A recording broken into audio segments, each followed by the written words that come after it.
No news only views. दोस्तों, बहुत सारे मुद्दों पर बात करते हैं और निश्चित है कि हमारी ज्योतिष जो है, ज्योतिष विज्ञान भी है, ज्योतिष शास्त्र भी है, और उसमें बहुत सारी चीज़ें आती हैं। ग्रहों की स्थितियां क्या बताती हैं। और हमारे साथ हैं प्रवीण दबे जी। हम आपका स्वागत करते हैं।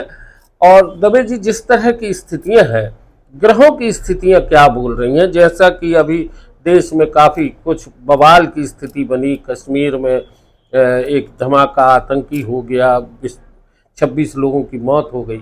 तो किस तरह की स्थितियां सामने आ रही हैं? देखिए, सबसे पहले तो मैं ये बोलना चाहता हूँ, ये घटना पहलगांव में जो घटी, ये बहुत दुखद घटना है और उससे देश पूरा दुखित है, बहुत परेशान है, बहुत मन से बहुत उनको आत्मीय दुख पहुंचा है। अब हम आ जाते हैं ग्रहों पे। ये जो चीज़ चल रही थी, ये पूरा पूर्व वैदिक ज्योतिष की गणना में निकल के आया था कि जब पूरे ग्रह एक 8वें घर में पहुंच जाते हैं, 8वें घर में जब पहुंच जाते हैं पूरे ग्रह, और 8वें घर को माना जाता है गुप्त चीजों का घर।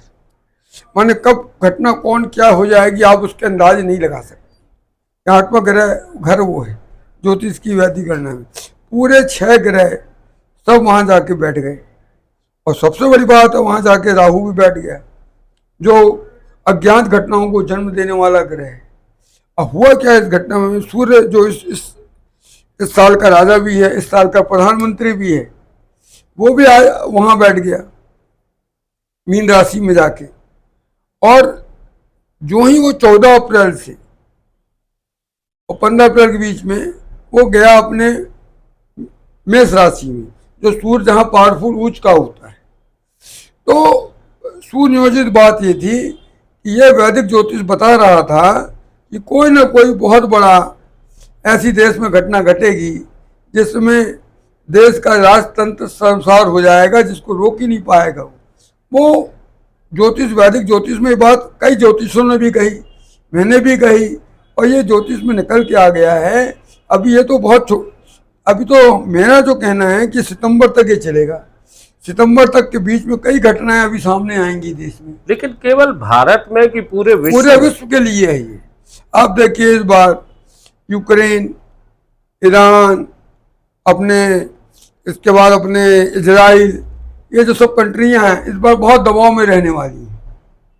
अभी जिस तरीके से स्थितियां सामने आ रही, जीडीपी का भी मुद्दा आता है, तो क्या आपको लग रहा है कि ये ग्रहों के कारण ऐसी स्थितियां निर्मित होंगी? बिल्कुल बिल्कुल। देखिए, दूसरा जो घर होता है कुंडली के अंदर में, इस बार सिंह लग्न की कुंडली बनी है इस साल में। माने ये नई चेटी चंडी जो आई अपने यहाँ 30 मार्च, सिंह लग्न की कुंडली है। और छठवां जो दूसरा घर धन भाव का जो लॉर्ड है बुध, वो जो उसका स्वामी है धनेश, वो भी आके बैठ गया है सूर्य बुध के संग 8वें घर में। तो वो क्या, जीडीपी का भी लॉर्ड है, अर्थव्यवस्था के भी लॉर्ड है, सोने का भी लॉर्ड है, हर चीज का लॉर्ड धनेश है। अब वो वहां आके बैठ गए हैं 8वें घर में, इन सब नीच घरों में जाके, नीच घरों के संग। अब उस समय देश की अर्थव्यवस्था को भी बहुत धक्का लगेगा, रोजगार बेरोजगारी भी बहुत बढ़ेगी, और आर्थिक रूप से देश में बहुत समस्याएं आएंगी। अभी तो शुरुआत हुई है ये जो वैदिक ज्योतिष गणना से। 15 अप्रैल 2025 से सितंबर तक बहुत देश को बहुत समस्याओं का सामना करना पड़ेगा, वैदिक ज्योतिष से यही कहता है। यानी अभी अप्रैल के बाद अगस्त, सितंबर, अक्टूबर, ये सारी चीजें चलेंगी। बिल्कुल, अभी बहुत बड़े भूकंप भी आ सकते हैं अपने, माने वर्ल्ड में तो आ ही रहे हैं जगह जगह। मैं हमारे आपने देखा 7.3 का आया, कहीं कुछ आया। अभी भयंकर आगजनी की घटनाएं बहुत होंगी। अभी बहुत बहुत घटनाएं ऐसी होंगी जो कंट्रोल के बाहर हो जाएंगी सरकार में। और ये भी हो सकता है कई, माने अपन किसी अपने, हम तो पूरे देश की दुनिया की बात कर रहे हैं, कई दुनिया देश के जो राजा हैं, मालिक हैं, वो जबरन पद से हटाए जाएं, धक्का दे के जनता भगा दे। ये भी स्थिति दिख रही है कुंडली में। ये मैंने बताया 15 अप्रैल 2025 से लेकर सितंबर के बीच में घटनाएं घटेंगी। यानी पूरी दुनिया में उथल पुथल कहीं राजनीतिक उथल पुथल होने की है, भूकंपीय घटनाएं भी हो सकती हैं, खगोलीय घटनाएं भी हो सकती हैं, आर्थिक भी होगी, आर्थिक भी हो सकती हैं। और राजनीतिक स्तर पर उठापटक भी हो सकती है। बहुत बड़ी उठापटक होगी, क्योंकि जो राहु है वो राजनीतिक का कारक ग्रह है, और राहु भी क्या है इस समय सूर्य के संग बैठ गया, राजा के संग। वो कुछ न कुछ ऐसा उठापटक कराएगा जिसको पता ही नहीं पड़ेगा क्या घटना कब घट गई। इस वर्ष तो देश में ये भी है, जो नया वर्ष आया है चेटी चंडी का अपना वैदिक वर्ष, चैत्र नवरात्र से जो नवरात्र के बाद में कोई इस साल राजकीय शोक का समाचार भी देश के सामने आएगा। ये भी आपको देखने मिलेगा इस साल। मैंने भारत में कि नहीं, विश्व तो अपन वर्ल्ड की बात कर रहे हैं। अभी जिस तरीके से देखें तो पोप जॉन पॉल हाँ, नहीं रहे। हाँ नहीं, वो मैंने अपनी जो ज्योतिष भविष्यवाणी लिखी है 2 महीना पहले, उसके अंदर में इसका भी वर्णन किया कि इस वर्ष एक राष्ट्रीय शोक आएगा। तो ये बहुत बड़ी घटना है, कोई बड़ा आदमी नहीं रहा तो राष्ट्रीय शोक हो जाता है। इसमें बहुत घटनाएं घटेंगी, और सबसे बड़ी बात और बताएं, इस बार सार्वजनिक रूप से बीमारी बहुत बढ़ेगी।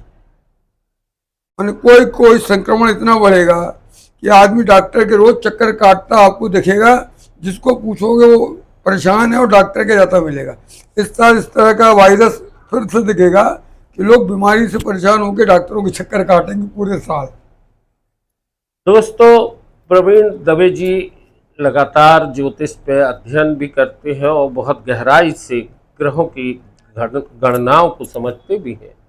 और जैसा कि बताया कि 8वें घर में सूर्य के साथ राहु और बाकी ग्रह बुध सूर्य मंगल सब बैठे हैं, सब आके बैठ गए हैं।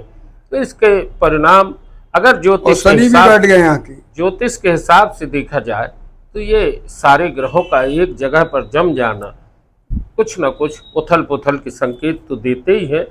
और हमारा मानना है कि ग्रहों के साथ साथ हम सबको भी अपने जीवन में एक शांति और सद्भाव को बनाए रखने की ज़रूरत है, ताकि हम ऐसे विषम समय में अपने धैर्य को बनाते हुए आगे बढ़ सकें। नो न्यूज़ ओनली व्यूज़ पर दोस्तों आज की चर्चा यहीं तक। प्रवीण जी बहुत बहुत धन्यवाद।